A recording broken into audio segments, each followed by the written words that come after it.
Equation of tangent and normal to the standard circle गरेको थियो। अब आज जेनरल सर्कल कुनै गिभन पोइन्टमा टेन्जेन्टको इक्वेसन कति हुन्छ र नर्मलको इक्वेसन कति हुन्छ त्यो फाइन्ड आउट गर्दैछौँ। हामीलाई जेनरल सर्कल चाहियो। Let x square plus y square plus 2gx plus 2fy plus c equals to 0 be a circle, and p x1 y1 be on a given point on the circle. Given point on the circle जहाँ हामीले tangent निकाल्नु छ। फर्स्टमा त अगाडि गरे जस्तै एउटा सेकेन्ड बनाउँछौँ, त्यो भएर and Q x2 y2 be another point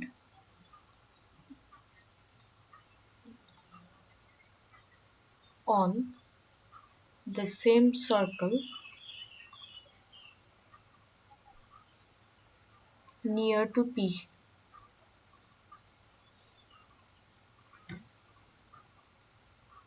Then P र Q दुईटा पोइन्ट भइसकेपछि सर्कलमा पर्ने त्यो दुईटा पोइन्टले त्यो सर्कलको इक्वेसन सेटिस्फाई गर्छ। त्यसो सर्कलको इक्वेसनलाई P भन्ने पोइन्टले सेटिस्फाई गर्दा कस्तो भयो x1 square plus y square माथिको इक्वेसनमा x लाई x1 ले रिप्लेस गरेको y लाई y1 ले रिप्लेस गरेको goes to 0 यो फर्स्ट इक्वेसन भयो।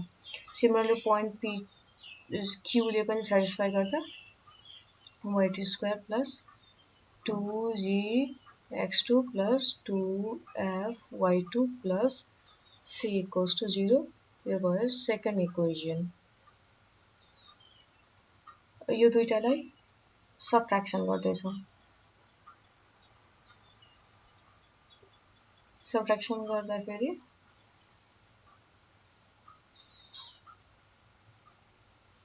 सबट्र्याक्सन 1 बाट 2 भन्दा पनि 2 बाट 1 चाहिँ गरौँ न त।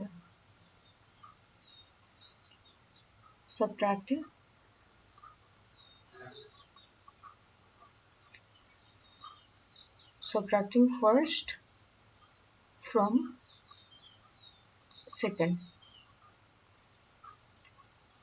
First भनेको x2 square minus x1 square plus y2 square minus y1 square plus 2gx2 minus 2gx1 plus 2fy2 minus 2fy1 plus c minus c equals to 0 minus 0 0 अब यसलाई फर्मुलामा ब्रेक डाउन गर्दैछु। a minus b a plus b भयो a plus b यो दुईटा a square minus b square को फर्ममा छ। Similarly अर्को पनि a square minus b square को फर्ममा छ। त्यो भएर a minus b a plus b यो दुईटा। अब यसमा दुईटा टपमा 2g कमन छ x2 minus x1। सिमिलरली यतापट्टि 2f common y2 minus y1 c cancel out 0 और अब फेरि यहाँ x2 minus x1 छ, यहाँ पनि x2 minus x1 छ, त्यो कमन लिँदैछु। x2 minus x1 लिँदा फेरि यहाँ बाँकी रह्यो यो टर्म x2 plus x1 पछाडिकोमा बाँकी रह्यो 2g प्लस फेरि अर्को यहाँ y2 minus y1 यहाँ पनि y2 minus y1 अघि जस्तै कमन लिँदा फेरि y2 minus y1 times y2 plus y1 plus 2f equals to 0 or y2 minus y1 भनेको सेकेन्डको जुन टर्म छ त्यसलाई मैले लेफ्ट साइड राखेँ, रिमेनिङलाई राइट साइड ट्रान्सपोज गरेको। स्ट्यान्डर्डमा जसरी हामीले डिराइभ गरेको छ जेनरलको लागि पनि एक्ज्याक्टली त्यही हो। इक्वेसन मात्रै फरक देखिन्छ। यहाँबाट स्लोप निकाल्छ y2 minus y1 भयो, x2 minus x1, त्यो टर्म यतापट्टि आउँदाखेरि डिभाइड भयो। अब यहाँ बाँकी जे छ x2 plus x1 plus 2j divided by यो टर्म त बाँकी नै छ, त्यो टर्म यतापट्टि आएर डिभाइड भयो y2 plus y1 plus 2f। यो भयो थर्ड। अब हामीलाई सेकेन्डको इक्वेसन चाहियो।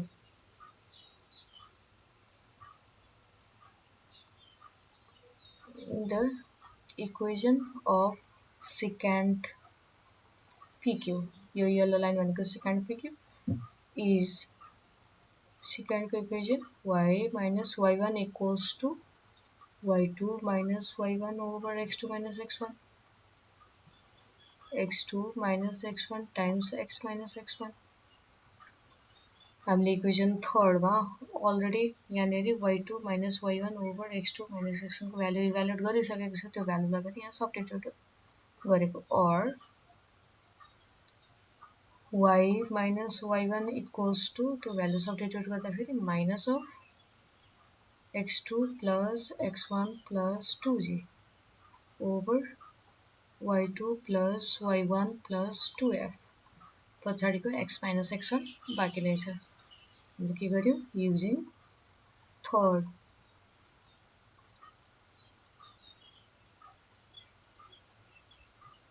यो निस्क्यो सेकेन्डको इक्वेसन। अब हाम्रो एम त सेकेन्डको भन्दा पनि टेन्जेन्टको इक्वेसन निकाल्यो। तर टेन्जेन्टको इक्वेसन निकाल्नको लागि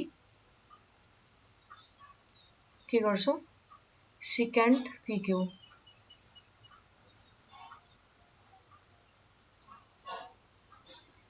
the secant PQ becomes tangent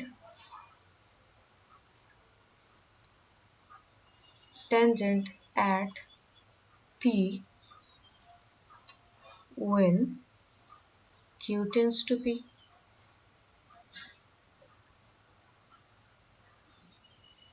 Q suppose यहाँ भएको भए पनि P चाहिँ हाम्रो फिक्स पर्ने, त्यहाँ टेन्जेन्ट बनाउनु छ, यो सेकेन्ड बन्थ्यो।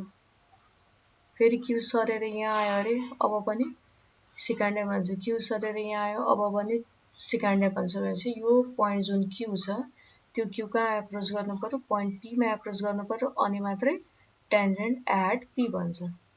त्यसले Q टेन्ड्स टु P हुनु पर्यो। त्यसको लागि Q चाहिँ P हुनको लागि त स्ट्यान्डर्डमा जस्तो x2 x1 तिर टेन्ड गर्नु पर्यो, y2 y1 तिर टेन्ड गर्नु पर्यो। That is x2 tends to x1 and y2 tends to y1। यो माथिको इक्वेसन जुन छ यसमा जहाँ जहाँ x2 छ त्यहाँ x1 ले रिप्लेस गर्ने। y minus y1 equals to minus of x2 को साटो मैले x1 हालेँ plus x1 plus 2g over y1 plus y2 लाई रिप्लेस गरेको y1 plus 2f x minus x1। अब यसैलाई सिम्प्लिफाई गर्नु छ। यो सिम्प्लिफाई गर्दा फेरि y minus y1 equals to x1 plus x1 2x1 अर्को टर्म 2g सधैँ थियो, त्यसले y1 plus y1 2y1 plus 2f times x minus x1 or y minus y1 equals to 2 root 2 common x1 plus g y1 plus f x minus x1 और cross multiply गरेको y1 minus f y minus y1 square minus f y1 equals to यहाँ एउटा minus पनि थियो missing भयो, minus x x1 minus x1 square plus g x minus g x1 or यो minus xx1 यो साइडको यता ट्रान्सपोज गरेको प्लस भयो xx1 yy1 यतै छ yy1 plus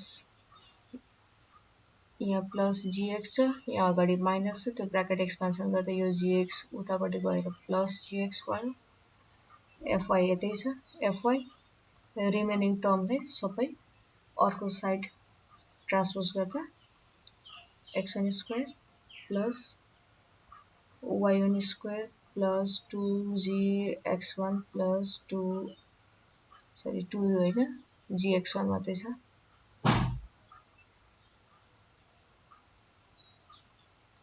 plus gx1 plus fy1 भयो एडिङ कतै एड गर्न खोजेको भने यो एक्सप्रेसन जुन छ x1 square plus y1 square plus gx1 plus fy1 त्यसमा सर्कलको इक्वेसनले जुन हाम्रो फर्स्ट इक्वेसनमा स्याटिस्फाई गरेको थियो त्यहाँ कस्तो थियो भने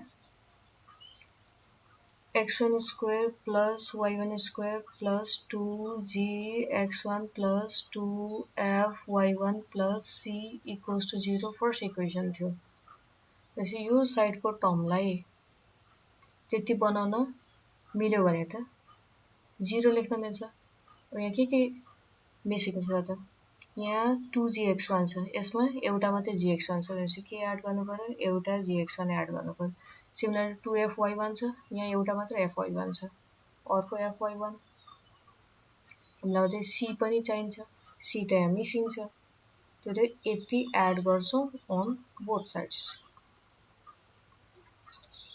दुईटै साइड एड गरेको एड गर्दा कति हुनेको x x1 plus y y1 plus gx plus fy त छँदै थियो यो टर्म हामीले एड गरेको gx1 fy1 plus c equals to x1 square plus y1 square plus gx1 plus fy1 plus add गरेको हामीले gx1 plus fy1 plus c और xx1 same yy1 same यो थर्ड र फिफ्थ मा g कमन छ g common लेको x plus x1 fourth र sixth मा फेरि f कमन छ f कमन लेको प्लस c इक्वल्स टु यसलाई म जस्ट एड मात्रै गर्दैछु लाइक टर्म्सहरु 2gx1 plus 2fy1 plus c और x x1 plus y y1 plus g times x plus x1 plus f times y plus y1 plus c equals to यो term त equation 1 हो यहाँ त्यसै equation 1 कति लेख्न मिल्यो त 0 लेख्न मिल्यो यही हाम्रो equation of tangent to the general circle at x1 y1 is the required equation of tangent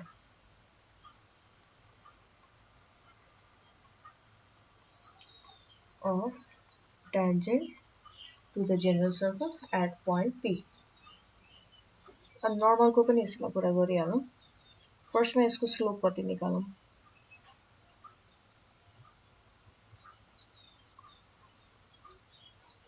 slope of tangent equals to minus coefficient of x by coefficient of y equals to minus x को coefficient यहाँनेरि x1 छ x1 भयो यहाँ पनि अर्को एउटा x छ यो x को coefficient कति हो त g minus x1 plus c similarly y1 को y को coefficient भनेको y1 plus f यो हो slope of tangent अब स्लोप अफ नर्मल कति दुईटा त के हो रिलेसन परपेंडिकुलर हो र slope of normal equals to minus 1 over slope of tangent